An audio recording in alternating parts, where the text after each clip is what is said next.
All right. We're going back into the Wayback Machine.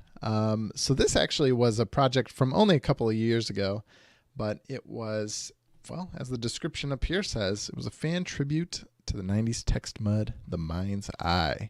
So this was a specific text mud that me and a lot of my friends growing up played. I actually met my best man through The Mind's Eye, as well as several other people that I met up with in real life, and have made some deep and lasting friendships through this text game. And so a couple years ago, the nostalgia was hitting real hard, and I wanted to just do a little tribute game.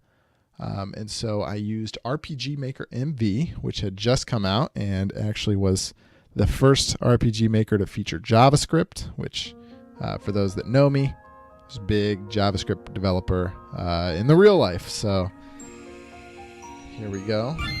The Mind's Eye RPG.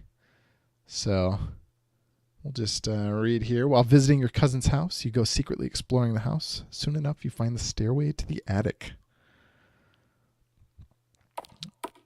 Roll up in that attic. Whoa, they have a game room. Check out all this stuff. This is epic. This is me when I was 13 playing the Mind Eye. Could play a little blackjack. Expensive knickknacks. You know how many pairs of Vans I could buy if I sold all these? All the Vans. They don't come up here often. The clock isn't working. Well, that's because I gotta turn the key. That's how the old clocks work. Or maybe they just have smartphones and don't care about clocks. It's funny because smartphones didn't exist when text muds were big. Let's see what's outside. Ah, the Daystar burns. I know, the dialogue is cheesy because it's supposed to be cheesy. And then he finds a computer with a terminal open. Green text on a black background. It could only be one of two things: an elite hacker at work or somebody playing a text mud. The text is just scrolling by. You are hungry. You are thirsty. Doesn't sound so good. Let me see if I can eat. The all too familiar text prompt. Eat. Eat what? Eat hamburger. Can't find that. What do I have? Huh. Help. And of course, you actually got a list of commands. Bunch of stuff we could do here. Let's try this. You are carrying 3 chicken pot pies and a map of Midgard. Legendary. Eat a pot pie. And so you continued to fumble over commands for the better part of an hour, but after a while you became enthralled with it. Turns out you are on a level 4 warrior character that had somehow been botting for the last 6 years. After 14 continuous hours of play, you finally pass out.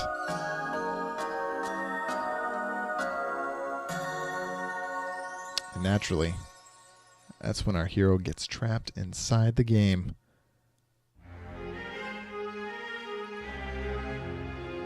Just adjust that desktop audio down a little bit.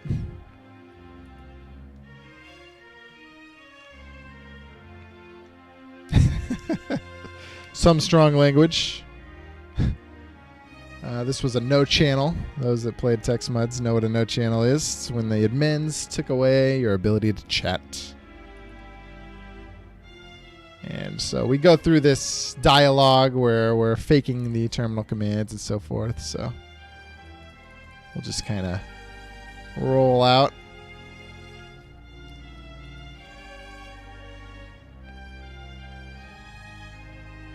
Looks like you've been sucked in from IRL.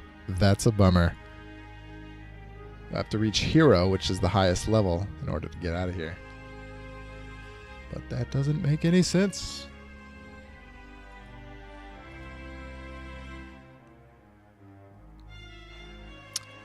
So outside of that, this is a typical RPG Maker game with a pretty typical combat system.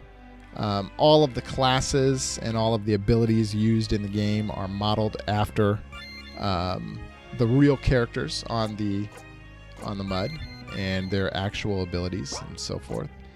And even the equipment, all of the names, all the monsters, all the areas you could visit, everything is modeled after the real text mud. And there's just tons of little text mud in-jokes scattered all over the place.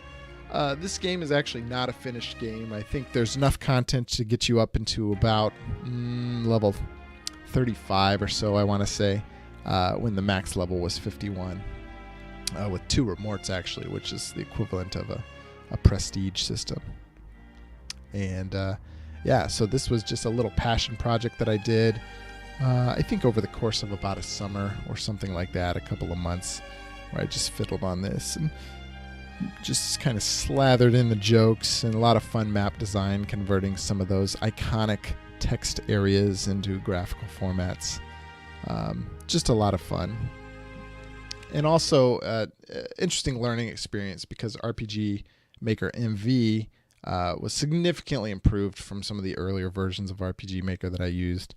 So it was a lot of fun to use some of that a little bit more modern technology, if you want to call it that, to develop an RPG game. So that's it. That's the Mind's Eye RPG.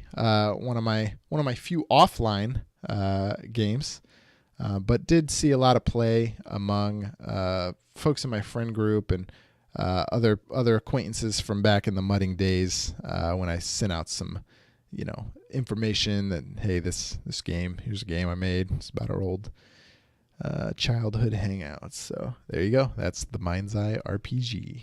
Thanks for watching.